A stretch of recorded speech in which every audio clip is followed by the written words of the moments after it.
March 5th, Deuteronomy 14 through 16. Deuteronomy 14.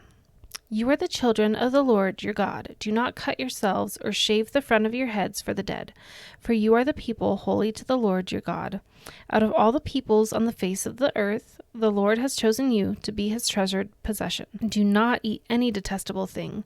These are the animals you may eat: the ox, the sheep, the goat, the deer, the gazelle, the roe deer, the wild goat, the ibex, the antelope, and the mountain sheep.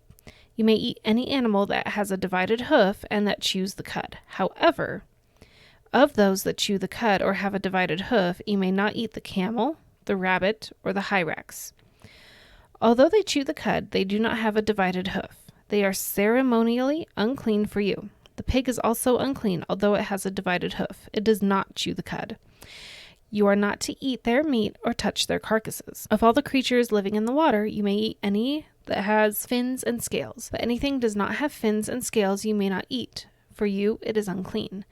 You may eat any clean bird, but these you may not eat: the eagle, the vulture, the black vulture, the red kite, the black kite, any kind of falcon, any kind of raven, the horned owl, the screech owl, the gull, any kind of hawk, the little owl, the great owl, the white owl, the desert owl, the osprey, the cormorant, the stork, any kind of heron, the hoopoe, and the bat. All flying insects are unclean to you. Do not eat them. But any winged creature that is clean you may eat. Do not eat anything you find already dead. You may give it to the foreigner residing in any of your towns, and they may eat it, or you may sell it to any other foreigner. But you are a people holy to the Lord your God. Do not cook a young goat in its mother's milk. Be sure to set aside 1/10 of all that your fields produce each year. Eat the tithe of your grain, new wine, and olive oil, and the firstborn of your herds and flocks in the presence of the Lord your God at the place he will choose as a dwelling for his name, so that you may learn to revere the Lord your God always. But if that place is too distant and you have been blessed by the Lord your God and cannot carry your tithe, because the place where the Lord will choose to put his name is so far away, then exchange your tithe for silver, and take the silver with you and go to the place the Lord your God will choose. Use the silver to buy whatever you like: cattle, sheep, wine, or other fermented drink, or anything you wish. Then you and your household shall eat there in the presence of the Lord your God and rejoice. And do not neglect the Levites living in your towns, for they have no allotment or inheritance of their own. At the end of every 3 years, bring all the tithes of that year's produce and store it in your towns, so that the Levites, who have no allotment or inheritance of their own, and the foreigners, the fatherless, and the widows who live in your towns may come and eat and be satisfied, so that the Lord your God may bless you in all the work of your hands. Deuteronomy 15. At the end of every 7 years, you must cancel debts. This is how it is to be done. Every creditor shall cancel any loan they have made to a fellow Israelite. They shall not require payment from anyone among their own people, because the Lord's time for canceling debts has been proclaimed. You may require payment from a foreigner, but you must cancel any debt your fellow Israelite owes you. However, there need be no poor people among you, for in the land the Lord your God is giving you to possess as your inheritance, he will richly bless you, if only you fully obey the Lord your God and are careful to follow all these commands I am giving you today. For the Lord your God will bless you as he has promised, and you will lend to many nations, but will borrow from none. You will rule over many nations, but none will rule over you. If anyone is poor among your fellow Israelites in any of the towns of the land the Lord your God is giving you, do not be hard-hearted or tight-fisted toward them. Rather, be open-handed and freely lend them whatever they need. Be careful not to harbor this wicked thought. The 7th year, the year for canceling debts, is near, so that you do not show ill will toward the needy among your fellow Israelites and give them nothing.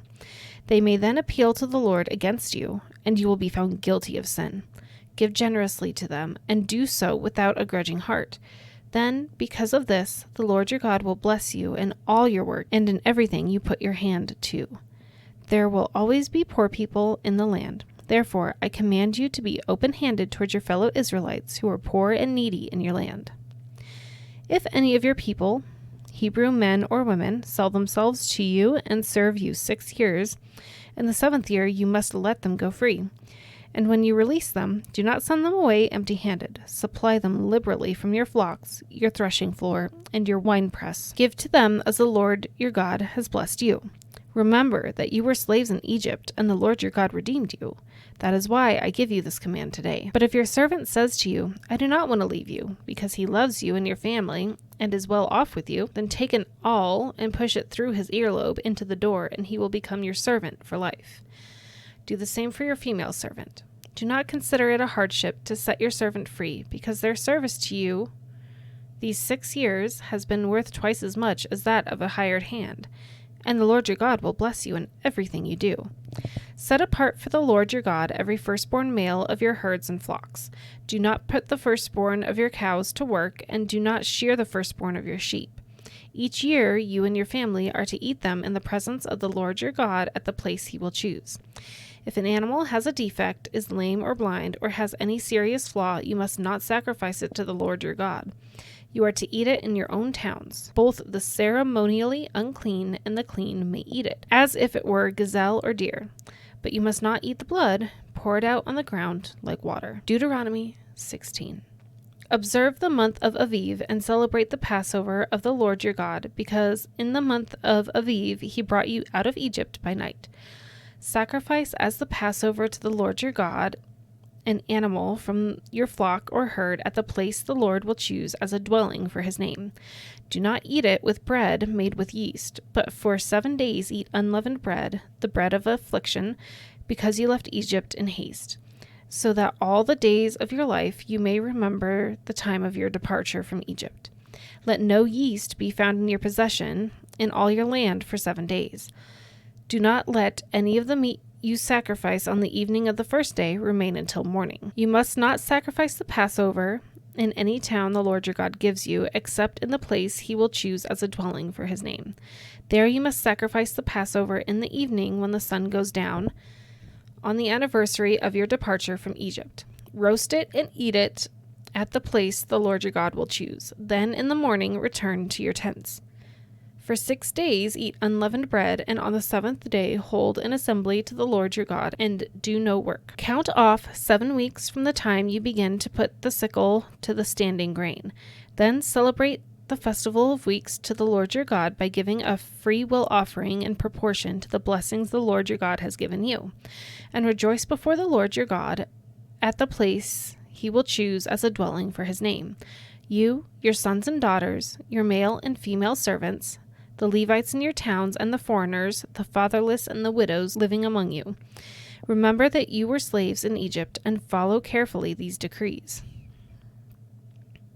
Celebrate the festival of tabernacles for 7 days after you have gathered the produce of your threshing floor and your winepress. Be joyful at your festival, you, your sons and daughters, your male and female servants, and the Levites, the foreigners, the fatherless, and the widows who live in your towns. For 7 days celebrate the festival to the Lord your God at the place the Lord will choose. For the Lord your God will bless you in all your harvest and in all the work of your hands, and your joy will be complete. 3 times a year all your men must appear before the Lord your God at the place he will choose, at the festival of unleavened bread, the festival of weeks, and the festival of tabernacles. No one should appear before the Lord empty-handed. Each of you must bring a gift in proportion to the way the Lord your God has blessed you. Appoint judges and officials for each of your tribes in every town the Lord your God is giving you, and they shall judge the people fairly. Do not pervert justice or show partiality. Do not accept a bribe, for a bribe blinds the eye of the wise and twists the words of the innocent. Follow justice and justice alone, so that you may live and possess the land the Lord your God is giving you. Do not set up any wooden Asherah pole beside the altar you build to the Lord your God, and do not erect a sacred stone, for these the Lord your God hates.